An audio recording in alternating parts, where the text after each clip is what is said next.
Hi, welcome to Less of Me Success Stories. I'm your host, Robyn Dobbins, and my co host, Scott King, will be running the chat tonight. Hi, Scott. Hey there, everybody. I'm so glad you guys joined us this evening. Our guest tonight is an awesome guest. I'm excited to speak with her.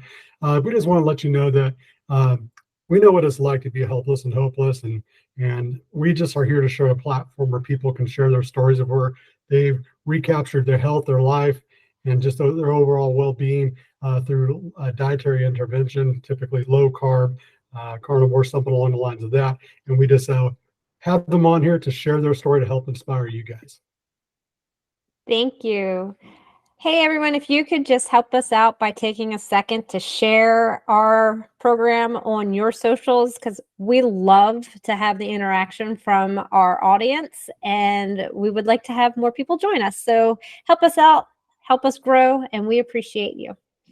As a reminder, none of us are medical professionals. We are not offering medical advice. Please consult with your medical team before attempting any dietary intervention. All right, so now let me introduce our guest. In just under 2 years, our guest has changed from a clean keto diet to a full carnivore lion diet. With the dietary changes, she has dropped all of her medications, over 13 in total, and has healed or reversed the symptoms of nearly 25 medical conditions. Her incredible transformation has hit the internet by storm because she's a gorgeous woman of a certain age. She proves that giving up is not an option, as she went from a hospital bed to doing hard things daily. Please welcome Mimi Morgan to Less of Me Success Stories. Hi, Mimi, welcome. Oh, hi, Robyn and Sean. Thank you so much. What a lovely introduction. Wow. Well, we're just so Thank you. excited to have you here. And we were talking before we started. Scott and I were talking about how you did take the internet by storm. Suddenly, you've done a lot of interviews with a lot of people that we all follow, and so we thank you for gracing us with your presence tonight and sharing your story with our audience. And so what we do here is I'm just going to turn it over to you to tell your story. And in a little while, Scott will probably chime in as our audience starts asking questions. Okay. Well, thank you for having me. I appreciate it. So I just celebrated my 70th birthday. So I've had a lot of years on this earth. And, I grew up in northern New Jersey and had an exceptional childhood in that it was a time period where a lot of processed food was introduced. And a lot of people were jumping on it, and I grew up in a family where we didn't eat it, so I had a really good healthy background to fall back on. We had the freezer full of beef, the root cellar with hams and all sorts of things hanging, local fresh vegetables and farm eggs. So I had a good nutritional upbringing as a child. When I got into my 20s, the low-fat craze came, and being conscious and wanting to stay trim, I followed the low-fat phase, and was that way actually up until about 3 years, really fat deprived, and was a young mother, 3 daughters, stay at home, and then I'm pretty athletic. I was an accomplished equestrian. I do a lot of sports. I like the outdoors. So I stayed very fit. Didn't eat much meat and definitely no fat in my diet. But whatever I did consume was nutritious food.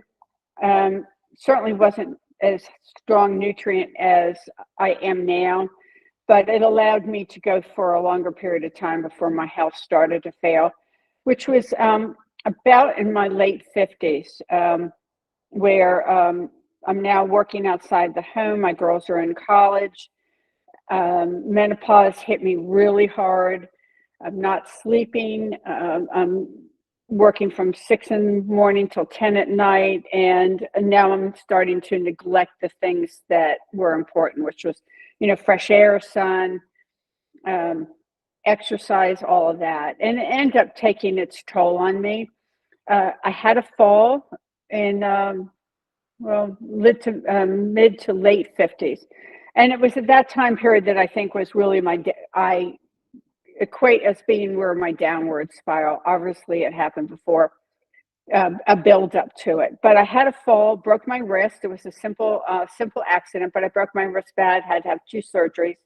And after the first surgery, I developed Dupuytren's, where your body overproduces collagen in your hand. And it happened pretty soon on, within 3 months. And normally people get 1 or 2 nodules. I seem to get all of the nodules, including down into my wrist and my thumb, which is very rare. And they said the only thing they could do would be to wait until I lost the use of my hand and then cut it out. I'm right-handed, and I was an artist. I was a dinnerware designer, and that wasn't a solution for me. What I find interesting about this part of the story is I wasn't willing to accept. I wasn't willing to accept their answer that I had to wait till my hand clawed up, because you get the nodules on the tendons, and your fingers just claw into your hand, and you lose the use of it. So I did research and found a German scientist, a physician, who had come up with a therapy radiation treatment. And I went to another state. I worked real hard to find somebody who would do radiation therapy. I did have that done on me, and it was quite successful. It destroyed all the nodules. It was low-level radiation, and was treated at a cancer center for that. Continued on, actually, while I was there for the treatment, the physician, the radiologist, noticed that I was, when I got up, I could barely stand, which I was having trouble with my feet, my neck, and in my hands, which I was kind of chalking off to the Dupuytren's. And she did a couple of things, checked, and asked what was wrong. I told her how I was in pain. At this point, I'm hearing from any other physician I had seen, it's just arthritis. From just age. And what she said, let me send you to somebody. And I went to rheumatoid arthritis, and I was diagnosed with RA about 2 months after I had the Dupuytren's treatment. I did the typical course for rheumatoid arthritis. You're on the prednisone for over a year, which is certainly not a good thing. Was on it for a couple of years, actually. That only helped me a little bit. Then I did the Plaquenil or hydrochloroquine. That wasn't enough. They put me on methotrexate, and then they put me on the biologics about a year later. I was allergic to the first one, had some severe neuro symptoms, including hallucinations, disorientation. I'd walk down the street I'd been forever and didn't know where I was. Took me off that, put me on another one. And I managed half decently. No diet changes, very low protein, more plant-based. I do want to back up some years before 2000. I was 6 years hardcore vegan. So I had that, and then was vegetarian with mostly plant-based with a little bit of meat. 2 years, actually to the month from the rheumatoid arthritis, I had a number of neuro symptoms about 6 months prior, and was diagnosed with Parkinson's disease. Was sent to, my daughter brought me to 2 other top centers, and 3 top centers in the US, there were 16 at the time, all concurred that I had Parkinson's. About a year later, so I did the medication for that. About a year later, my symptoms got worse. I had a lot of trouble with off symptoms where your medication doesn't work. I had a lot of autonomic symptoms, things that were not of typical Parkinson's, and I was deemed a multiple system atrophy suspect. That's one of the more advanced aggressive forms that doesn't manifest till about 5 years. So it looks very similar to Parkinson's. And then at the 5-year mark, it just hits high speed, and you usually have 3 to 4 years to live after that. So I lived with that for about 5 years before I was released from that. I was really sick, and the medication made me extremely nauseous. So now my diet is consisting of graham crackers, saltines, and the bananas in the day. And then, because I'm still working at this point, and I didn't want anybody to see, so I'm having to take pills every 3.5 hours. And at nighttime, a handful of protein. Protein competes with a medication. So therefore, I was suggested to have it at night when I'm home and where it didn't matter if my symptoms were revealed. So you can imagine now my diet is even worse than it was before. I'm getting maybe 4 ounces of chicken at night. I don't even know if I had hamburger even once a month. And definitely no fat, just maybe a little protein and some vegetables. About 2 months into the Parkinson's, it was clear I couldn't work. I was having cognitive symptoms as well.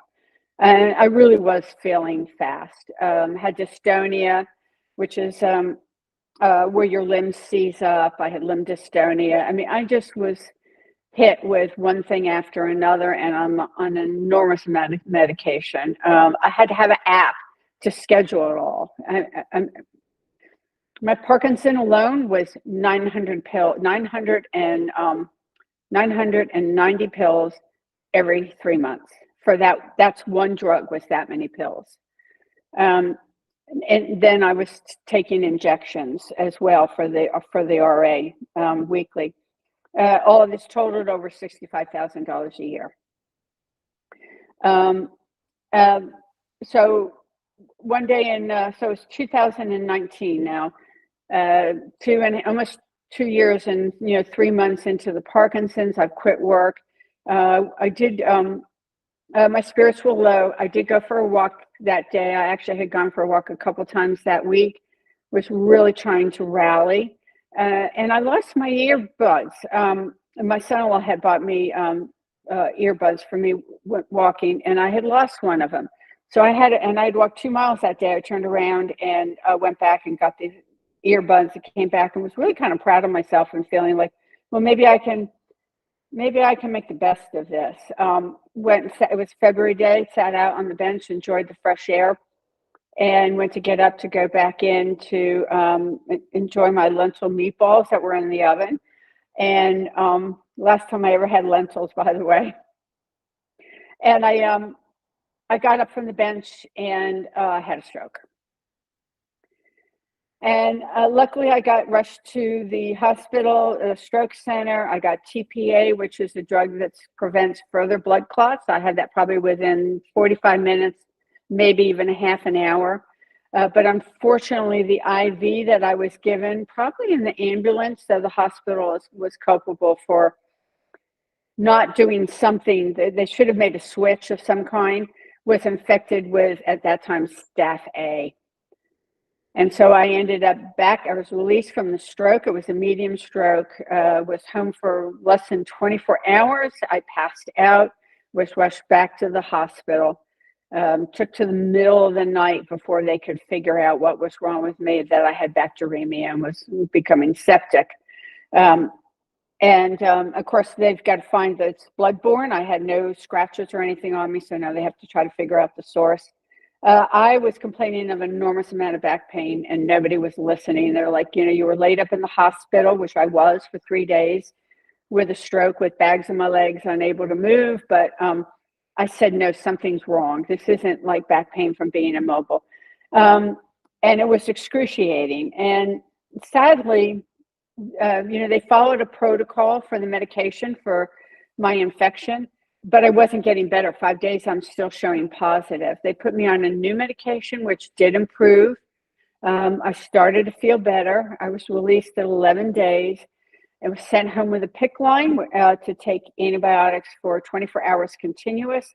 PICC line goes through your arm, feeds into your chest in here, and you carry around a sack of antibiotics that are changed out every 24 hours. They sent me home with that. Unbeknownst to anybody, including myself and my family, they had taken me off the second antibiotic that made me well. I ended up back in the hospital about 2 weeks later, really sick. I was hypothermic, couldn't move. All my blood tests, including my white blood cell count, was normal, and they wanted to send me home. Thankfully, my son-in-law absolutely said, well, we're not going home. We're not leaving until you do an MRI. My mother-in-law keeps complaining about her back. We know something's wrong. She's not a complainer. She's tough. You need to check this. And they threatened security, and he said, I don't care who you call. You're going to do an MRI. Finally did one about 3 a.m, came back with her tail between their legs, and said that I wasn't going anywhere for a long time. The infection had spread to my spine, was in my bones, had destroyed a number of them, was in loaded my psoas muscle, and had an abscess full of the infection in my spinal canal, and if it burst, I would die. And I was becoming septic and very ill. My only really chance of making it was surgery for surgical debridement, where they open you up and hose you down. Nobody wanted to touch it. They had to go in another way. They didn't want to disrupt the abscess and risk that. They finally convinced a surgeon to do it, and I had surgery. I got out of surgery at 3 o'clock in the morning. And was in the hospital for a couple months, had I lost all my blood. I was allergic to one of the antibiotics, lost all my white blood cells. I'm in lockdown. I had another mini TIA while I was in there. It was a rough go. Finally, I was well enough to go into rehab, where I went for 3 weeks. That's the picture of me lying down in the bed. I'm in rehab with a walker. Assist only, so I could not get up on my own with a walker. I had to have somebody assist me with a walker. That's how bad I was.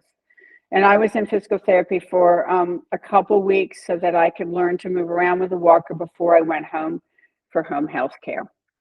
And did that for a couple months and got better, then went to a cane. I still couldn't move very far.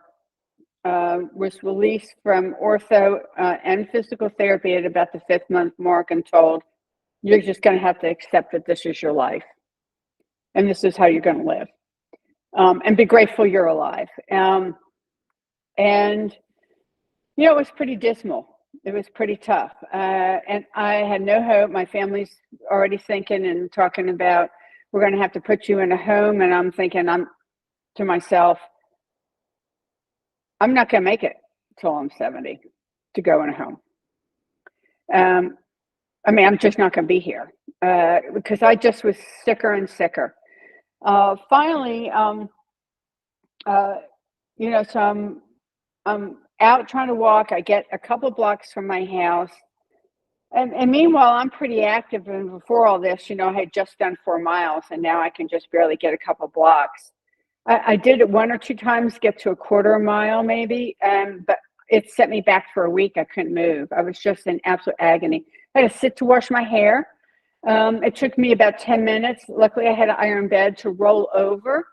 I had to sit to prep my food. I mean, everything was exhausting. Everything was a chore. Everything was hard. And I didn't take it very well. I really didn't. You know, I sort of felt like God had given up on me. You know, what was my purpose? And I know that it's not a great attitude, but that's really I was. I just felt like I was getting hit with one illness after another. And I walked one day to the mailbox, and I turned around in absolute defeat, making the decision that I am going to succumb to the illness and just let it take me. And the sooner it took me, the better. And as I'm turning, I heard a message, and the message was, okay, so you can't do what you want. What can you do? And I stopped, and I thought, and I answered, I have 10 steps in me. And I turned around and I took those 10 steps. And those 10 steps literally saved my life. I went home. I thought nothing of the encounter. I took that same marker. I took the same new marker with 10 steps. I stopped and I asked myself, what do you have in you? And every day I did that for about 2 months. And my answer was 10 steps, because I still had no more than 10 steps. And they were the hardest 10 steps of my life. 10 steps is not even to that door that's back behind me. That's more than 10 steps, but that's all I had And at this point, with my diet, still being treated for everything, still on the Parkinson's medications, I'm still not eating how I should, still having an enormous amount of nausea because I'm still on antibiotics. They wanted me on antibiotics for life. So I've got all that, the Parkinson's, I mean, every kind of medication was making me sick. I had put on some weight, and I looked on the internet, and there was a place across the street, which, okay, that's pretty easy for me to get in the car and get to. And I went in to see him, and I talked with him for about an hour and a half, and he asked me, would I trust him? I brought my bag of medicine. He said, will you trust me? And I said, well, sure. I mean, I said sure without really realizing what I was saying sure to. And he said, I want you to eat 50% fat, 25 protein, and 25 carbs.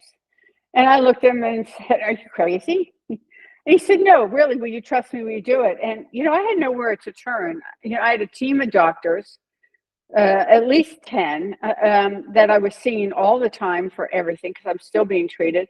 And I knew the answer for them was the next thing that went wrong was another medication. And I just didn't want to go that route. So I said, sure, I'll do it. And within a month, I was not feeling worse, which was good because I had been feeling worse as every day went by. Within a couple months, I started to feel a little better. Within 6 to 9 months, I started really upping my fat to 70, even sometimes 80%. And that's when I noticed my neuro symptoms were improving and that I wasn't needing to take my Parkinson's medicine every 3.5 hours. And that's when the light bulb went off in my head. And that's when I knew that I was going to heal from food. And I didn't know how well I was going to get, but there was hope. And I just stayed with it. I stayed with it faithfully and I ran with it. And I started to wean myself off of one medication after another. As my symptoms improved, if I'm not having symptoms, why do I need to take the medication? Luckily for Parkinson's, you have a lot of leeway in your medication. You only can get in to see them once a year because they are jam-packed, and a movement disorder specialist has 3 more years of training, and there aren't many of them. And so we're encouraged to play with our medications to alter our dose. So I started to do that. It was the second to the last medication I got off. I also at this time had avoided glutens. I avoided oxalates and nightshades, lectins. And so I kept my diet, and I was clean keto. I kept my diet really clean and streamlined, but I got my fat in, my coconut oil, my MCT oil I would get in, and started to get more fresh air and started to feel better. Finally, I got off my Parkinson's medication, and then about 6 months later, against doctor's orders, I took the risk and I got off of my antibiotics. And that was almost 2.5 years ago.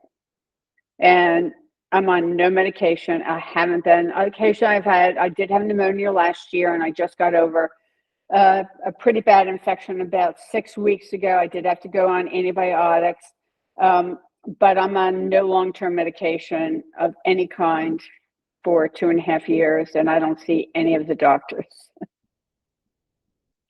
And that has to be a huge relief. Oh, you have no idea. It really is,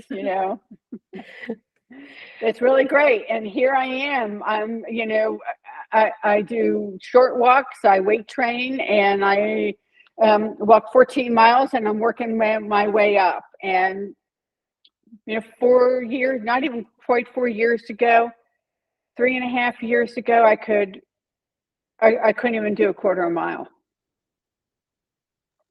So, I mean, I'm so grateful.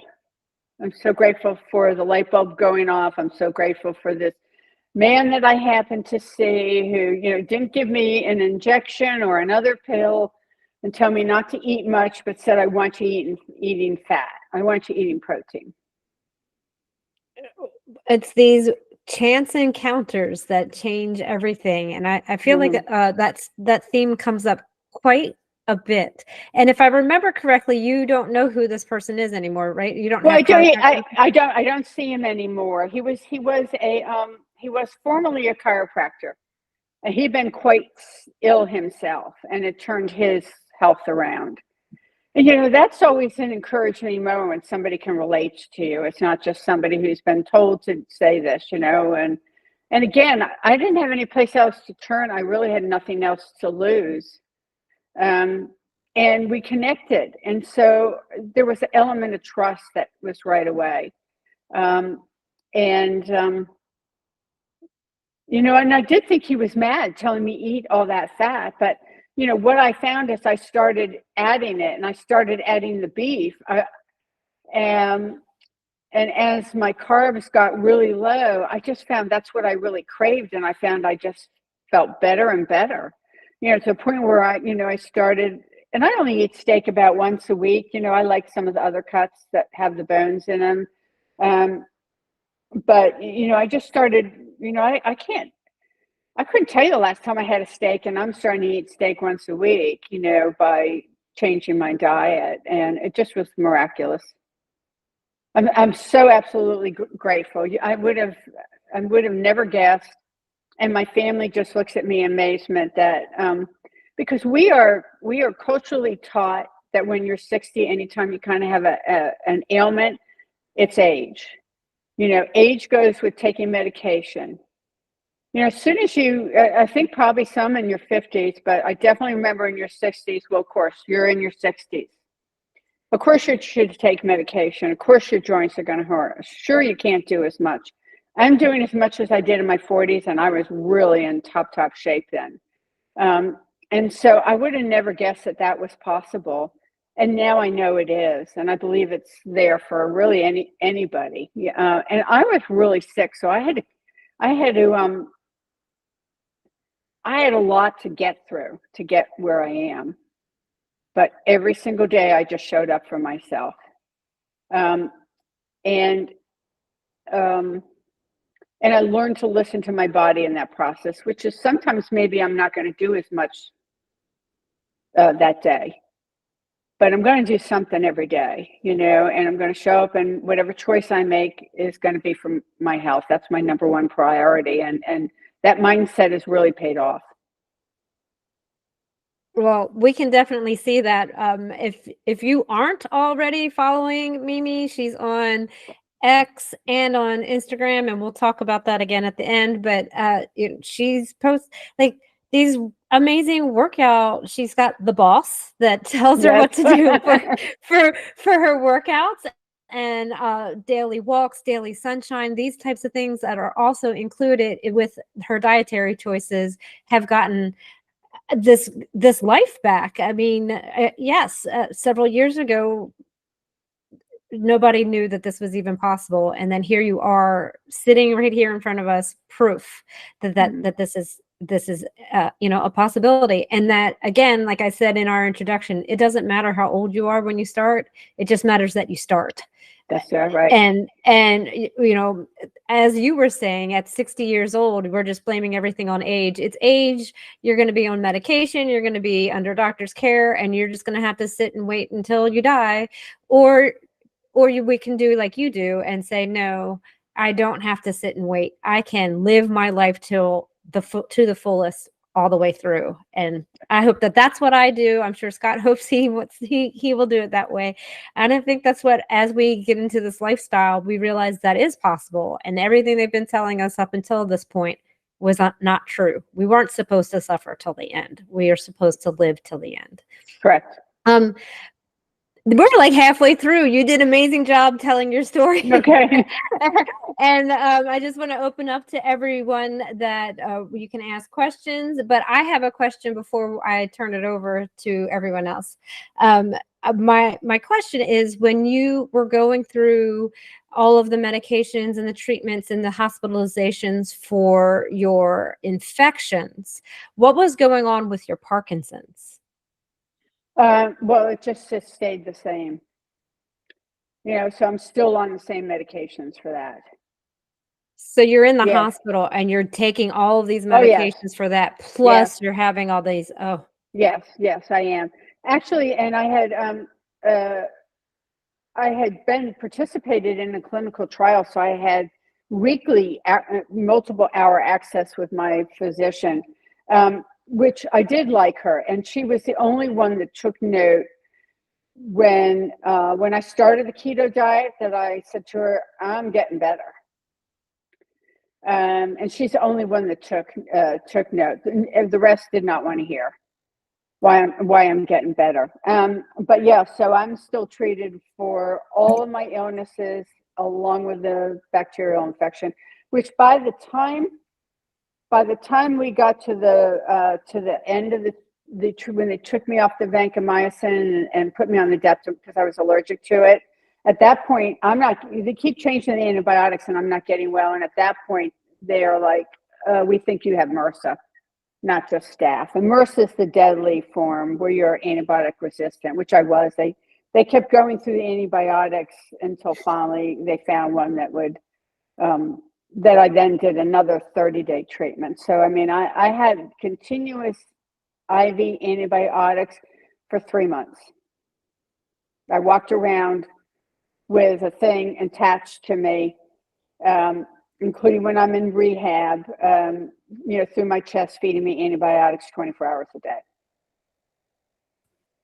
that's I can't even imagine having to go through that. Yeah. Antibiotics are the worst. When you were on prednisone, or years Yes. before that for months, that's the worst. It's just there's just nothing good that comes from that.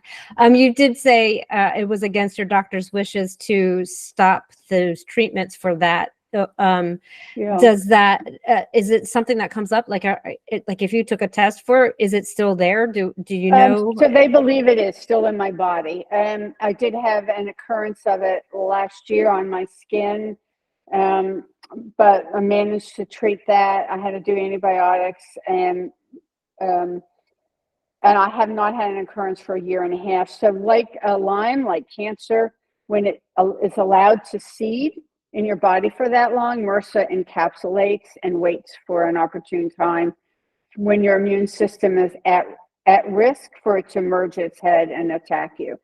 So they do believe it is in my body. There's no test for it. But I still chose to, I knew antibiotics for life was going to probably kill me before the MRSA would, because they're high dose spectrum DS twice a day. And I knew that wasn't, I was on it for 3.5 years. I knew that wasn't going to be good. And I've come to listen to my body and know pretty well. And I felt healthy and my strongest and fittest for a while. And to me, it's a wise decision because I'm great and I'm able to beat infections. My body took a beating. So my ability, and I also had lifelong childhood asthma that was quite severe. That's the other thing. I was on asthma medication from the age of 2 until 2 years ago. And actually that doctor said, "You're doing so well, you don't need to be on it." And every day of my life for 66 years, I had taken asthma medication and I've been off of it for 2 years.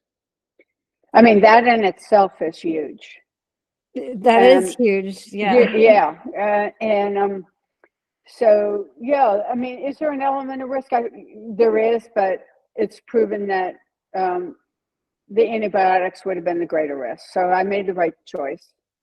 And ultimately, it is my choice. Yeah, exactly. It's your choice. We love that we have the ability to work with doctors, and we hope to find a doctor that will work with us. But it is ultimately your body, and you can go with your gut on certain things. Now, just because we're hosting a podcast here, I do want to remind everyone that that's not always the case, but you do have a say in your care, and I think that's the biggest takeaway from what you're saying here, is that you get to have a voice. Your son-in-law didn't give up on you and made sure that you got that MRI. Right. Why didn't they want to do the MRI in the first place? Because my blood work was normal and I had a PICC line. They said, "She's just not mobile. She's been in the hospital twice." she's, 65. Of course, her back is hurting her. Just go home and wait it out and see your doctor in 3 weeks when you're done with or 2 weeks when you're done with the antibiotics. She just was absolutely belligerent. And, he said, I don't care what it costs. I don't care what, you're going to just do it. There's something wrong with her. And it's a miracle. I mean, I went into surgery with a 50-50 chance of even living through it. And they wanted to send me out. If my son-in-law and daughter, who was there, who was by my side, she's a fighter, and she certainly fought for me when I was in the hospital, but, he was there, so he's the one that stood up. But if they had not demanded it and I had gone home, I would have died of sepsis during the night. I was that sick. Thank goodness he spoke up, and thank goodness they finally listened to you. Yeah, absolutely. Yeah, I see you have to have an advocate. I'm sorry, what was that? The next important lesson is when you're sick, you can't advocate for yourself. So have somebody who will be, and have somebody who knows you and trusts you, and it's going to fight for you, because you would be amazed at the fights for good care. When I was at my worst, that my family was involved in. That's very advice. Yeah. I'm like petrified of having to be hospitalized, and so hopefully, knock on wood, that doesn't happen to me. But if I do, I hope that the people I have in place will know, no, she can't have this, she can't have that. Right. She'll be mad. She'll be really mad if she finds out you had a sugar line in her. So give it to her. So that's a very good, if you don't have someone lined up to advocate for you, listen to Mimi, you need to go ahead and start working on that, because you just never know what's going to happen. Well, you don't know. I mean, I was having a great day. I walked 4 miles and I had a stroke, and my life just went from worse to miserable. And I'm glad I had somebody there who would fight for me. Yeah, I agree. I'm glad you did too, because we wouldn't be having this conversation. No. And it's just, I mean, we follow you, we see what you're doing. It's just, no one could look at you right now and see that that's who you were just a few years ago. That's what was going on with you a few years ago. So anyway, I saw that Scott has questions. Yeah, I look at pictures and can't see it. Yeah. All right, go ahead, Scott. Yeah, so I do have a couple of questions here. Matt, who is Robyn's husband, has a question with a follow-up by Rose, which is Matt's mom.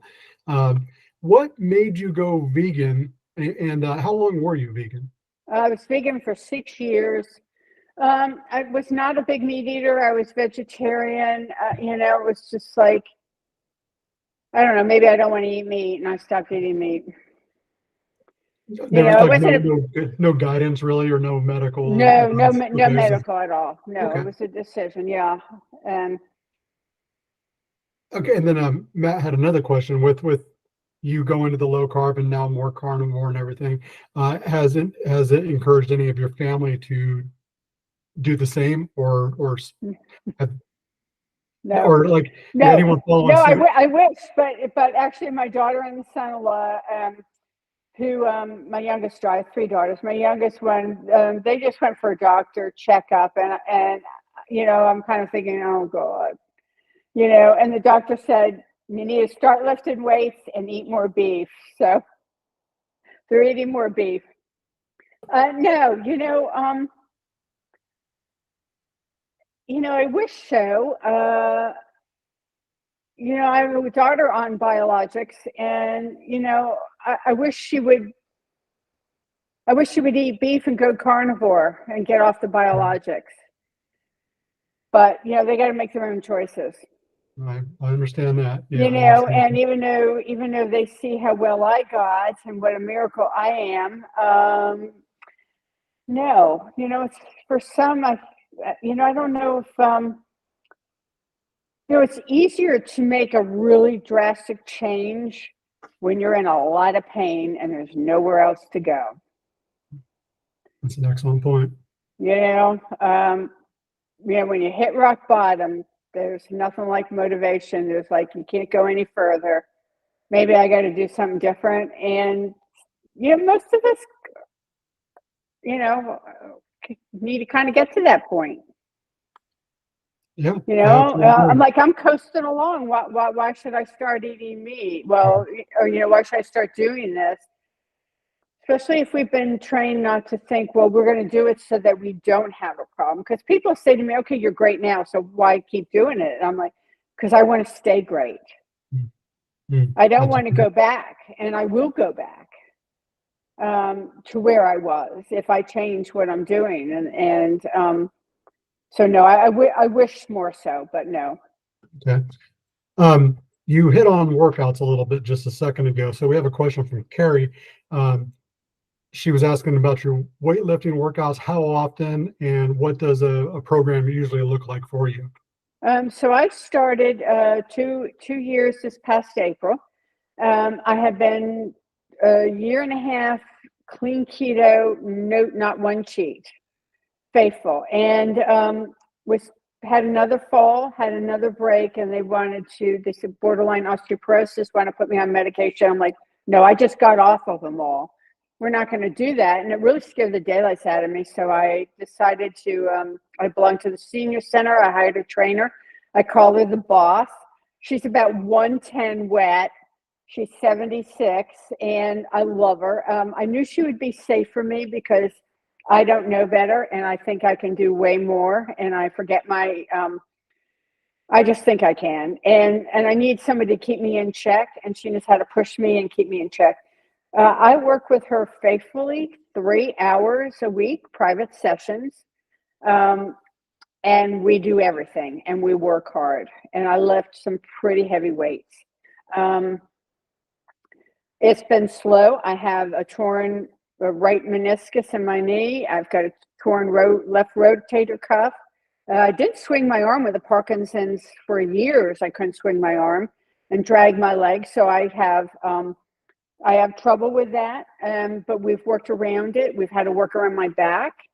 And it is the first thing on my calendar. It goes before hair appointments, appointment with friends, you name it. My trainer, my schedule, every 3 months we've set it out.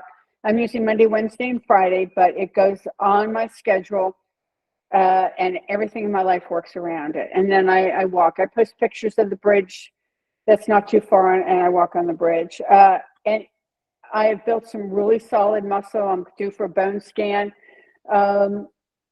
Next to changing my diet, weightlifting is the second most important thing that I did. It's amazing how strong. I came to her, I could only still carry one bag of groceries in my hand. And I mean, now I can just lift about, it's unbelievably how strong I am. And it's really paid off. I just want to reiterate what you said, because for whatever reason, the ladies out there, they love their cardio. And I just want to reiterate that you're saying that lean muscle mass is the way to go. Absolutely. That the lean muscle mass is the path to longevity and full health. So I want to reiterate that because it's just so very important. We can go on these walks, and the walks are great. That's good stuff. But if you're not doing the lifting part of it, then you're missing the most beneficial part. 100%. I'm with you on that. Yes. I feel like I'm being attacked with this lifting because I'm really bad at it. I focus so much on cardio, and everybody keeps telling me. So I think all there's an intervention, greater divine intervention here from you guys telling me, because I can't get away from it. After your Ironman, you complete the Ironman, and then we'll get you on a good lifting regimen. Just one thing at a time. I absolutely, I thrive. I love it. It's my thing. But it is, because it's going to get you, able to get up off the floor. It's going to get you to move around. It's going to keep you healthy. If you don't have strong muscles, you're going to have lousy cardio, because, being fit and strong and having strong muscles, I'm able to hold posture for hours while sometimes I'm walking for 5 hours, my distance walks. Couldn't do it without having a strong core, having strong muscles. I met You couldn't do it, and it was absolutely next to the eating thing. It's to me the most important. I was able to meet Sean Baker in Austin a couple of years ago, and he mentioned start lifting to me. And looking at that guy, I think he's onto something. So Yeah. I need to take heed of his advice. Our friend Carolyn has a question for you. She was wondering, do you take any supplements, vitamins, minerals, anything like that that you add to your eating? I do. So I'm a big one with magnesium. It's helped with the restless legs, the leg cramps, and everything else. So I take 2 forms of magnesium at night before bed. I take creatine. I'm not sold on it yet, but I do take it. I know a lot of people love it. I haven't seen it well. I take MCT oil and coconut oil. I'll put in my coffee. Let's see what else. I have some others that somebody recommended to me that I work with, and I can't remember the names specifically for me and the MRSA, but pretty much those are the ones that I take all the time. I hardly ever miss them. And I might take the glycine with the magnesium too. There's a powder that I help with sleep, because my sleep was one of my worst things that I had to deal with. So I had quite a few sleep disturbances, including severe insomnia. And you can't heal if you're not sleeping right. Right, absolutely. I have a question for you. Yeah. And you mentioned it with the asthma, but has this way of eating, like, have you noticed beyond like the asthma with this way of eating or your newfound health, added benefits you were not expecting to see? My energy is through the roof, and I've reversed aged. I was looking 80 years old. I mean, I really was that. I mean, it was unbelievable, and I wish I had more pictures, but I couldn't even look in a mirror because I just was. And I've always had healthy hair and skin, but it's really healthy. My energy, my mental outlook, I mean, just everything. I honestly, and I weight trained when I was in my 40s, and I should have never quit. It was such a foolish thing. I used to bike 125 plus miles a week and weight train, and I should have never quit the weight training. I haven't felt this good since my 40s, and I felt really good. So, I mean, just everything across the board. It's incredible. It's just, it's I don't know that there's anything that there's always improvement, but there's not anything that I'm dealing with that's slowing me, that slows me down, or that kind of I have to work on. So I really feel, and I think I'll keep getting better, but I feel really at my best version of myself in every way, including I have an enormous amount of gratitude. And not that I didn't before, I'm a really positive person, but I mean, it could be a cloudy day and the sun shining. I'm here, and I wasn't supposed to be here.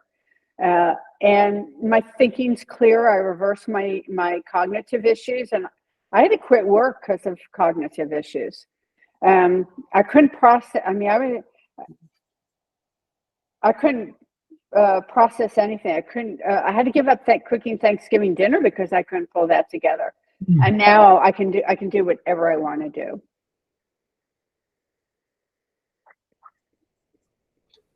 I'm good right now for questions. Just let you know, Robyn. All right, that's good.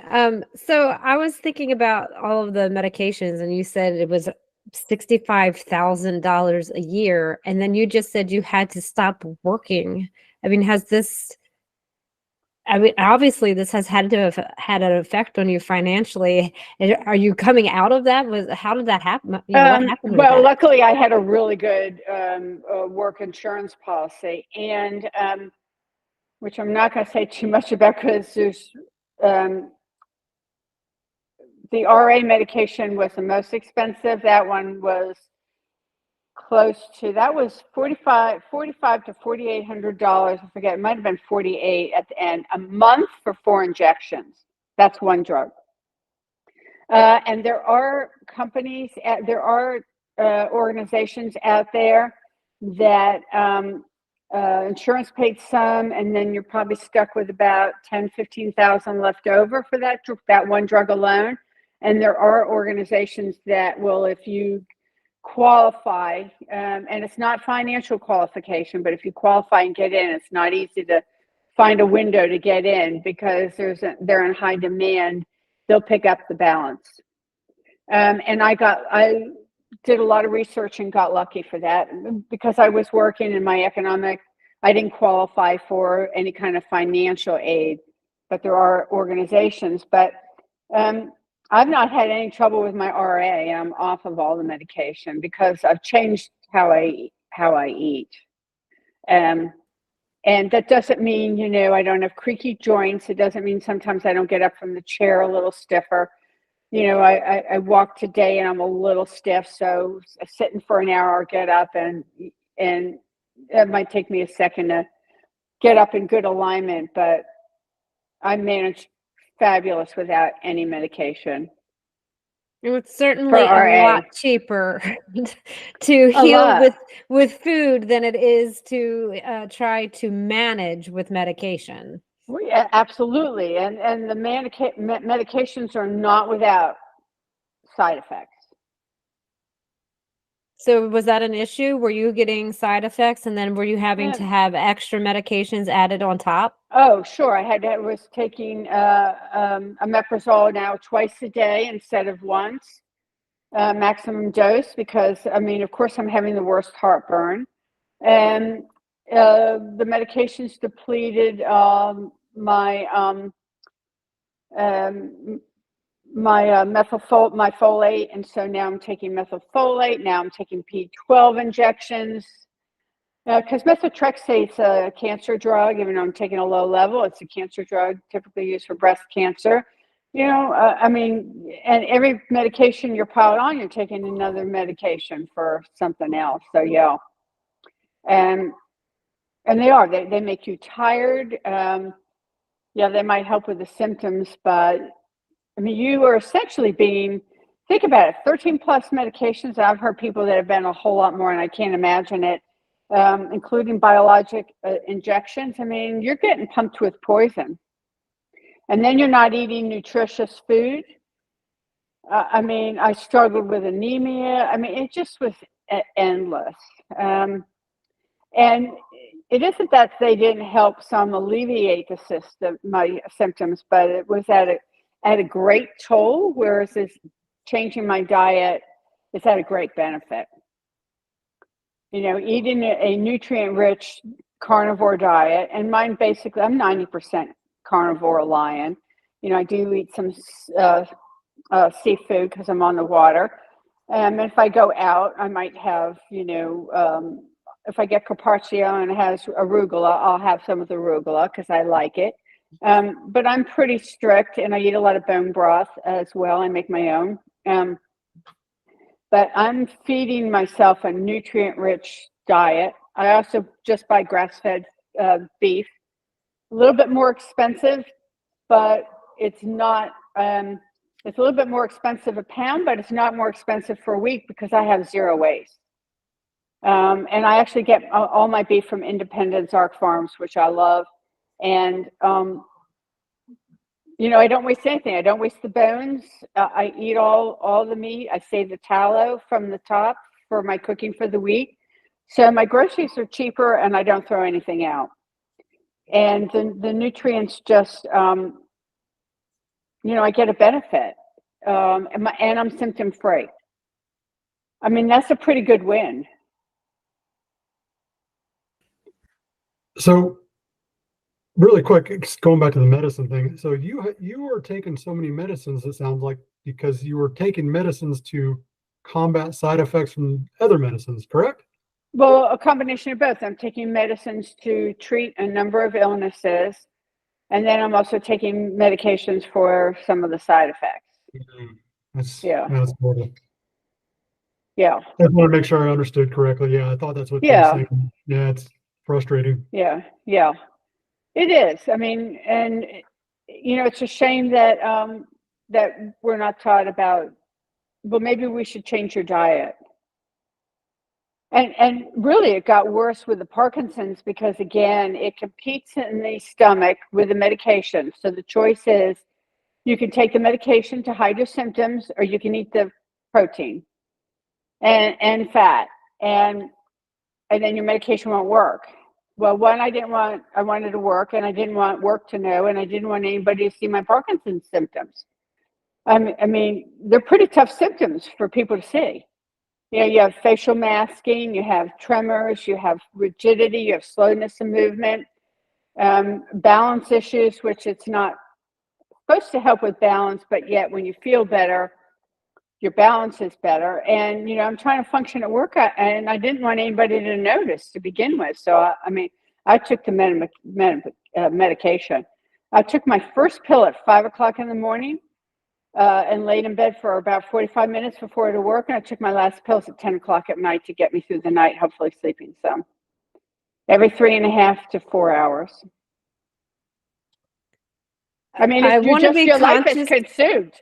Yeah, I want to be conscious of your time, but this is making me think of making me have this question. So sure, you said you said that the medication won't work with protein yet.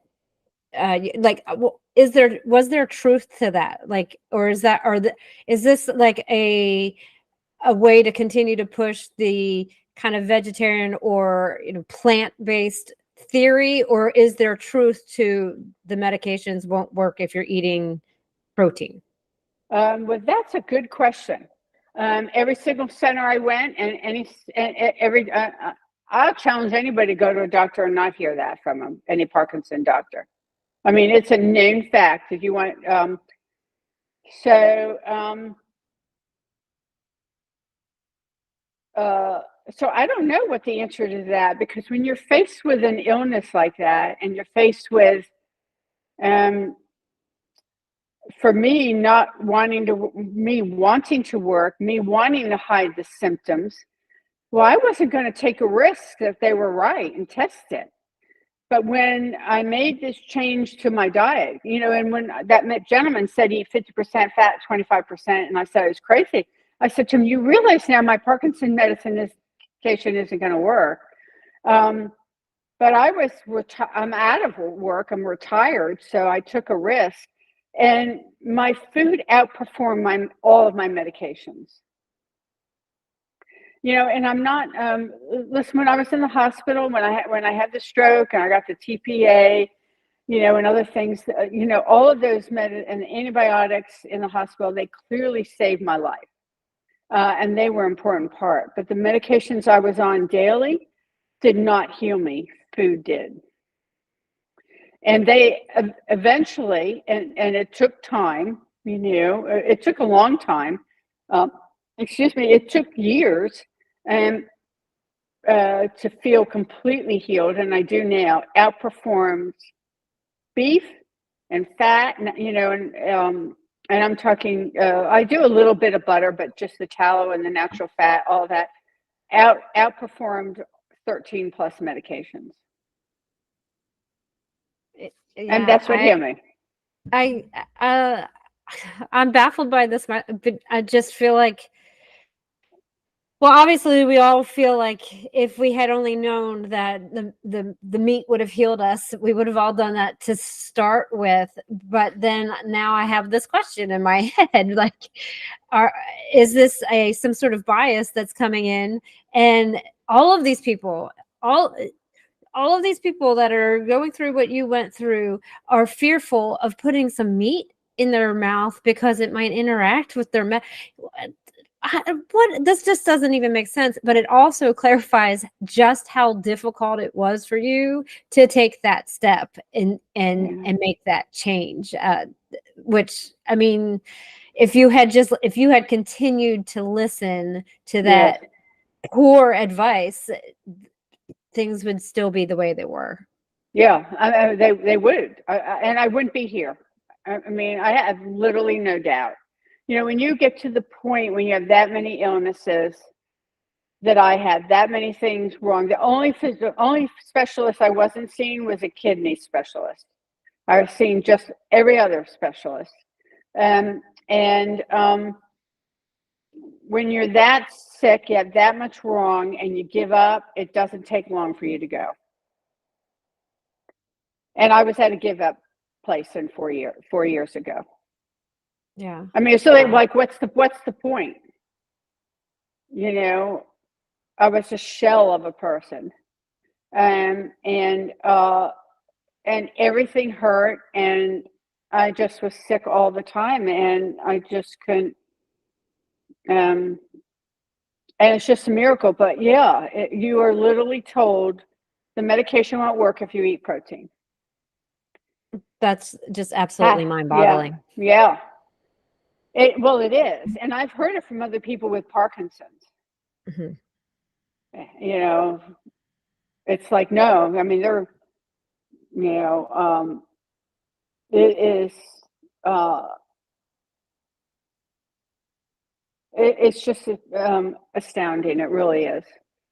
And, you know, I don't know, you know, I did a clinical trial. It's very interesting. It kind of puts things in perspective when you see a clinical trial, you know, what the parameters are for them. And they're pretty strict. And it's, you know, I've got a book like this with all the notes they took while I was in this clinical trial. It was actually for Parkinson's people with medication, a medication for people with off symptoms. And I struggled for off. And that meant that in between my dosage, I went downhill really quick, because you take your pills, it takes 45 minutes to kick in. You're at your peak at about 2 hours, and then you start to wind down, and then you start to lose the benefits of the medication half of an hour before your next dose. And then you take your next dose, and you've got another 45 minutes. So this is what my day is like this. All day long, with, you know, an hour of a high time, and then where I'm not functioning well. And the window of the medication was pretty close for me, and I was already at a pretty high dose. I was 1,800 milligrams a day, which is an enormous amount of Parkinson's medication for somebody, you know, 3 to 6 years in, was really high. But so I'm not sure whether the guidelines for not eating the protein, I'm going to assume that comes from the pharmaceutical companies, because they're the ones that create the medications, set the guidelines of what you can do while you're on this medication. So somewhere along, and it passes on to the doctors, and then the doctors are echoing it to you. Yeah. So in a lab somewhere, some rat, they gave probably some weird thing that we would never eat anyway, and said, Right. "Oh, protein across the board is bad. Don't eat it." Yes. It's just, Yeah. it just, there's so many questions around that. I'm Well, just wondering yeah. how many medications that happens to for how many other different disorders. I don't know. And it's actually interesting that you put it that way, because can you imagine I'm just thinking about this. So all the doctors had told me, don't eat protein, and limit it to a small fistful at night if you want your medications to work well. And, you know, again, if you're desperate, and when you're sick and you're taking that many, you're certainly not thinking clearly, because I certainly was. You're like, sure, I'll do it, because you don't want to have to deal with the horrible symptoms that you're dealing through the day without questioning it. So, I mean, I'm so grateful that somebody said, no, just try this. And I did. And again, my medication my diet of the beef and the fat outperformed my medications. Yeah, it did. So obviously, whatever they're saying about eating the protein is wrong. You've proven that, but as you said, you brushed over it very briefly earlier. Nobody asked you how you did this. Nobody said, "I want to know more. I want to share this with my other patients." No, of course. No, one doctor who put it in the notes and was curious and didn't discourage me from it. My Parkinson's doctor, she didn't discourage it. which I'm going to really tip the hat to her, because, she's part of the team that says you don't eat the protein and the fat. And I told her I'm eating it and I'm feeling better. And I have it in my medical note where she did write it down, and kind of piqued her interest. And she didn't discourage me. So that's good. But the rest, some of them I had seen coming in with a walker, really not well. And then 6 months later, I'm not in with a walker and I'm looking good. And you think something they would say, "What are you doing?" And they didn't. They just didn't want to know. And some of them I said, "Well, I'm doing keto and I'm walking 10 more steps, adding just 10 more steps every single day to my walk, and I'm doing clean keto." And they just didn't want to hear. They didn't want to enter a discussion. No, and that's pretty sad. That's going on. It's very sad, and it's systemic, and it's just these stories that are going to make the difference, because unfortunately we have to do it. Where we go back to our advocacy, we have to do it. And if we're not sharing our stories, we don't know that we have the power to do it. Right. All of us think that our doctors have our best interests in heart, and really they have what they know, what they've done, what they've repeated. It's not a good or bad assessment from me, a judgment on a doctor. I'm just saying that's just what they do. They're doing what they've been told to do, and exactly. A lot of them don't have the time to learn more, and it's probably why they don't even ask, because that would mean they would have to take their time to learn something new, and they just don't have the time to do that. Yeah, and all that, then they would be going against the system. Right. It's a pretty big system to go up against. Yes, absolutely. Because you're talking a whole pharmaceutical, food. I mean, you're talking a huge system to fight and go against, and that would work against them. Yeah, absolutely. And they're doctors, but it's a business too. Mm-hmm. Sure is. Well, we have gone over time, and I do have a question that I ask all of our people, all of our guests. But before I do that, I do want to just give you the opportunity to tell everybody where they can find you. Okay. So I'm on X every single day, and you'll find me at Mimi K, initial K, not the word K, Mimi K Morgan. Sadly, my Instagram account got hacked. I had to do a new one. So that account, which I'm just on a couple times a week, I find it really difficult to navigate. I don't know why, but I just do. So I avoid it. It's Mimi Morgan, initial K at the end. And but I will Twitter, have that in the show notes. Sure. Twitter's where you can reach out to me. Yes, absolutely. And please, and do, she responds. So we've been chatting back and forth on Twitter for quite some time. So, and has been a very helpful conversation. And I also want to say that we have something in common, because we were both filmed for a documentary. So can you give us a second and tell us about that before I get to my last question? Sure, we were. And like you said to me, it was a life-changing experience. And I savored every moment of it. It was wonderful. So I'm in Healing Humanity. It won't be out till next fall. It's Healing Humanity, the Power of Proper Human Diet. I'm not going to say anymore, they may be filming me again in April, which would be really fun. But they spent 3 days with me filming everything, my whole life, how it is now. And it was just, and they have a big presence on Instagram. They're not on Twitter. Carrie Mann and Adam, and forgive me, I forget Adam's last name, and we just messaged each other. Great guys, but you'll find them, Healing Humanity, and then Homestead How. Carrie has a big presence, huge presence on YouTube as well. But it's going to be a powerful documentary about how the lives have changed of people on a carnivore diet. And I actually saw some of the filming in process in Vegas. So it looks like it's going to have some great people featured in it that everyone knows. So Yes, some of the doctors that absolutely. you follow are in this film. So Yeah. I will include that stuff in the show notes as well so that people can look for it. Are they still crowdfunding? I think they are. I think they Okay, are. so yeah, I'll Yeah. definitely put those in the show notes, and if anybody's interested in donating to Healing Humanity, that will be in there as well. Okay, so here we go. Here's the last question that I ask all of our guests, or we Okay. ask all of our guests. What is one piece of advice that you would give someone who is just embarking on their health journey? Gee, okay, let me think.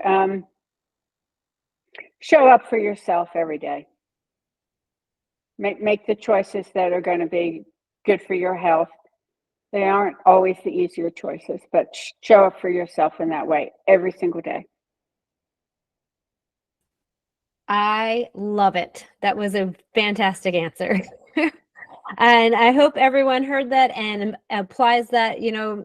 It's 8 o'clock here. It's 9 o'clock, way past Mimi's bedtime on the East Coast. But you still have time to show up for yourself today, even if that's to snuggle up under the covers and get some good sleep. So with all of that, Mimi, thank you so much for joining us today. We really enjoyed the conversation. I know the people that were in our chat enjoyed it as well. And I appreciate you telling your story and keeping it out there because, like we talked about before, we even went live, is that without you sharing this, there's people out there who don't know. They think that, oh, it's too late for me. It's over for me. I'm just going to have to wait this out. And you're showing us by sharing your story that that's not true. You can do this anytime and live life to the fullest. And I really appreciate that about you. Well, thank you for having me. I appreciate you giving me the time. Thank you. Yeah, of course. Everyone, thanks for joining us. And we will actually be back next week for another episode. So be on the lookout for who our guest will be. Probably we'll announce it on Monday. So thank you all for joining us and see you next week. Bye.